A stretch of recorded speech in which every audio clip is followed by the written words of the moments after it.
Good morning dear students. Hope so आप सभी अच्छे होंगे और अपना ध्यान रख रहे होंगे, घर का खाना खा रहे होंगे और रेगुलर एक्सरसाइज कर रहे होंगे। एक्सरसाइज बहुत इम्पॉर्टेंट है, आप ज़रूर करिए। आइए अब हम अकाउंट्स में आते हैं और रिडम्पशन ऑफ प्रेफरेंस शेयर का नेक्स्ट टॉपिक करते हैं। रिडम्पशन ऑफ प्रेफरेंस शेयर्स में आज मैं आपको 6 क्वेश्चन सॉल्व करवा रही हूँ जो कि बहुत इंपॉर्टेंट है और पेपर में आने के इसके चांसेस होते हैं। आइए आज हम इस क्वेश्चन को डिस्कस करते हैं। The balance sheet of X limited as at 31 March 2016। X limited company की बैलेंस शीट दी हुई है, ठीक है। बैलेंस शीट में लायबिलिटीज दी हुई है, शेयर होल्डर फंड्स दिए हुए हैं। शेयर होल्डर फंड्स में इक्विटी शेयर्स दिए हुए हैं। इक्विटी शेयर्स आपके कितने के हैं? 50,000 के हैं, 10 ईच के हैं। तो 50,000 इंटू 10 5 लाख के हो गए इक्विटी शेयर्स। प्रेफरेंस शेयर्स कितने के हैं? 2,000। 12% redeemable preference shares of ₹100 each. Preference share आपके 2,000 के हैं और 100 ईच के हैं। 2,000 into 100 2 lakh. Calls in arrear, calls in arrear मैंने आपको बताया था, ये कॉल्स इन एरियर वो एरियर है जिनकी हमने कॉल्स मंगवाई थी लेकिन वो अपनी पेमेंट देने में क्या हो गई हैं? फेल हो गई हैं। तो 20 पर शेयर है, 20 इंटू 100, 20 इंटू 100 कितना होगा? 2,000 होगा, ठीक है। Reserves and surplus, reserves and surplus में सिक्योरिटी प्रीमियम है 1600 का। Balance of surplus account 3,40,000, TP 60,400। इनका टोटल किया तो 11 लाख। एसेट्स में non current assets machinery 4 lakh की दी हुई है। Current assets inventory 2 lakh, TR 1,60,000, cash and bank balance 3,40,000। अब देखिए इसमें क्या कह रहा है। It was decided to redeem the preference shares on the above data at a premium of ₹6%। ये डिसाइड किया गया कि प्रेफरेंस शेयर्स को जो भी हमें डाटा दिया गया है ना, जो भी हमें क्या दिया गया, डाटा दिया गया है, उसको प्रीमियम पे क्या करेंगे? रिडीम करेंगे। प्रीमियम कितना है? 6%। अब स्टूडेंट्स आप देखिए, अगर हमारा 2 लाख का प्रेफरेंस शेयर है तो उसका 6% प्रीमियम कितना बनेगा? 12,000। तो 12,000 का हमें क्या करना है? प्रीमियम पे और करना है। लेकिन स्टूडेंट्स आप ये ध्यान रखिएगा, मैंने आपको थ्योरी में बताया था कि जिन प्रेफरेंस शेयर्स की पेमेंट नहीं आती है, जो प्रेफरेंस शेयर्स पार्टली पेड हैं, पहले हमें उनकी कॉल्स मंगवानी होती है और उसे फुली पेड करना होता है। फुली पेड के बाद ही हम उसको क्या करते हैं? रिडीम करते हैं, अदरवाइज हम उसको रिडीम नहीं कर सकते। तो इस चीज़ का हम ध्यान रखेंगे। For this purpose, 8,000 new equity shares of ₹10 each are issued at a premium of ₹1 share। इस पर्पस के लिए 8,000 के नए इक्विटी शेयर्स क्या किए गए? इशू किए गए, जो कि कितने के हैं? 10 के। देखिए बेटे, 8,000 के इक्विटी शेयर्स 10 रुपीज़ के हैं तो कितने के बन जाएंगे? 80,000 के बन जाएंगे ना। और प्रीमियम कितने का है? 1 पर शेयर है। प्रीमियम कितने का है? 1 पर शेयर। तो 8,000 इंटू 8 इंटू 1 तो कितना आ जाएगा? 8,000 आ जाएगा।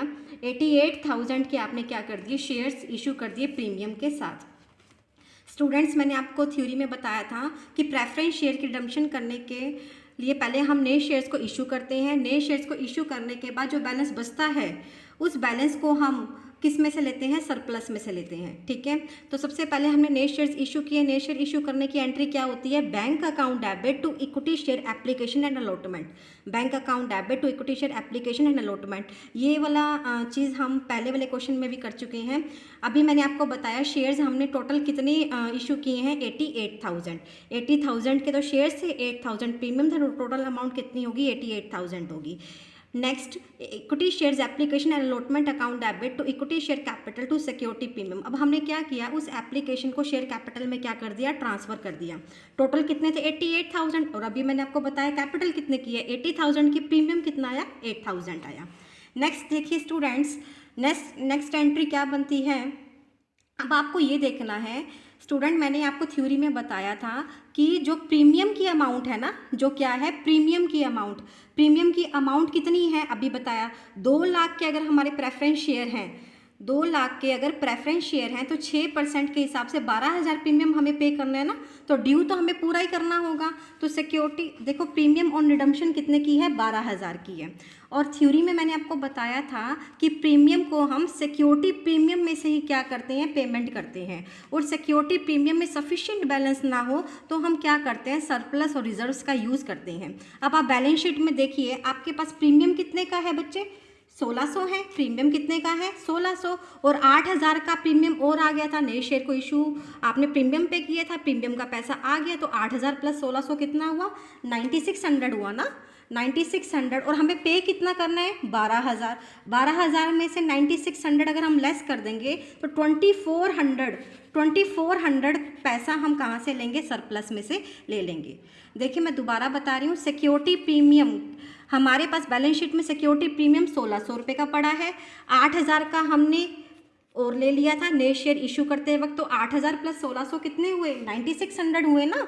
और हमें टोटल पेमेंट कितनी करनी है प्रीमियम की 12000, तो 12000 पेमेंट करनी है, सिक्योरिटी प्रीमियम में तो 9600 पैसे हैं, तो बाकी पैसा हम कहाँ से लेंगे, बताओ कहाँ से लेंगे, बाकी पैसा हम सरप्लस में से लेंगे। ठीक है स्टूडेंट। फिर नेक्स्ट एंट्री होती है कि हमें अब कैपिटल की पेमेंट करनी है, और कैपिटल की पेमेंट करने के लिए मैंने आपको बताया था कि हम CRR का यूज़ करते हैं, और CRR में कौन सी अमाउंट को ट्रांसफ़र करते हैं, लाइक सरप्लस, रिजर्व्स एक्सेट्रा। तो देखिए सरप्लस को हमने क्या किया है, CRR में क्या कर दिया, ट्रांसफ़र कर दिया। सरप्लस को हमने क्या कर दिया, CRR में ट्रांसफ़र कर दिया। Surplus account debit to CRR, हमें पेमेंट कितने की करनी है, प्रेफरेंस शेयर्स की 2 लाख की करनी है ना, हमें पेमेंट कितने की करनी है, प्रेफरेंस शेयर्स की 2 लाख की करनी है, क्योंकि 2 लाख इंटू में क्या कह रहा है, ये 100 कह रहा है, तो हमें पेमेंट 2 लाख की करनी है ना। अब ये देखिए surplus account debit to CRR, इसके नरेशन में दिया हुआ है, amount transfer to CRR reserves being the amount not covered by the fresh issues. ठीक है, हम ऐसी अमाउंट को ट्रांसफ़र करते हैं जो हमें फ्रेश इशू शेयर करने के बाद बैलेंस बचती है। तो देखिए सरप्लस नए शेयर को इशू करते वक्त हमारे पास पैसा कितना आया था, 80,000 आया था ना, और हमें पेमेंट कितने की करनी है, 2 लाख की। अब एक बात बताइए, 2 लाख की पेमेंट करनी है, सरप्लस में पैसा कितना पड़ा हुआ है, सॉरी नए शेयर को इशू करके पैसा कितना आया, 80,000 आया, तो 1,20,000 पैसा बच गया। तो 1,20,000 पैसा हम किस में से यूज़ करेंगे, सरप्लस में से यूज़ करेंगे। ठीक है स्टूडेंट। तो surplus account debit to CRR, ये हमने अमाउंट क्या किया, ट्रांसफ़र किया CRR में।